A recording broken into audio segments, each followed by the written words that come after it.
አምባሳደር ሀገረ ኤርትራ አብ ሀገረ ጃፓን አቶ ስቲፋኖስ አፈወርቂ አብ ከተማ ቶኪዮ አብ ዝካየድ ዘሎ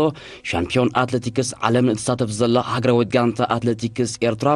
ጽቡቅ ዓወታት ንኽትጭብጥ ምንየቱ ከም ዝገለጸላ ወኪል ሚኒስትር ዜና ካብ ቶኪዮ ጃፓን ሚካኤል ተኽላይ ኣብ ዝለኣኾ ጸብጻብ ሓቢሩ አምባሳደር ስቲፋኖስ ሎሚ 13 መስከረም ምስ አባላት ሀገራዊ ጋንታ ኤርትራ ኣብ ዘካየደው ርክብ ፈለማ እንቋዕ ብሰላም መጻኹም ድሕረ ምባል ህንጸትን ልምዓትን ሃገር ብውህደት ኩሉ ዓውድታት ሞያን ፍልጠትን ዘረጋገጽ ብምባል ዓውዲ ባህልን ስፖርትን ውን ካብ ቀንዲ ኣዕኑድ ቁመና ሓንቲ ሃገር ከም ምዃኑ መጠን ስፖርትን ስፖርተኛታትን ሃገርና ኣብ ተካይዶ ዘላ ዓለማዊ ዲፕሎማሲ ተረኦም ልዑል ከም ዝኾነ ገሊጹ አምባሳደር ስቲፋኖስ አፈወርቂ አመወዳእታ ሀገራዊ ጋንታ ኤርትራ ኣብዚ ሓያል ውድድር ዝካየደሉ መድረኽ ሻምፒዮን አትሌቲክስ ዓለም ተሳቲፉ ዓወት ክትጭብጥ ዘለዎ ጽኑዕ እምነት ብምግላጽ ንኣባላታ ድማ ህያብ ኣበርኪቶም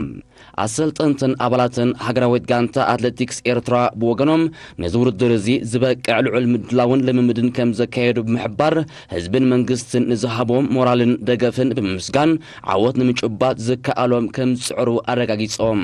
ኣብ ርእሲ እዚ ኣካየቲ ሃገራዊ ፌደሬሽን አትሌቲክስ ኤርትራ ኣብቲ ኣብ ከተማ ቶኪዮ ዝተኻየደ መበል 55 ጉባኤ ዓለማዊ አትሌቲክስ ብምስታፍ ኣብ ዓውደ ስፖርት አትሌቲክስ ኣብ ቅዋም ዓለማዊ አትሌቲክስ ኣብ ዝተገብረ ምምሕያሽን ድምፁ ክህብ እንከሎም ነተራ ኣርቲፊሻል ብልሒ ኣብ ምምዕባል አትሌቲክስ ንዘለዎ ተራ ዝገልጽ ኣስተምህሮ ወሲዶም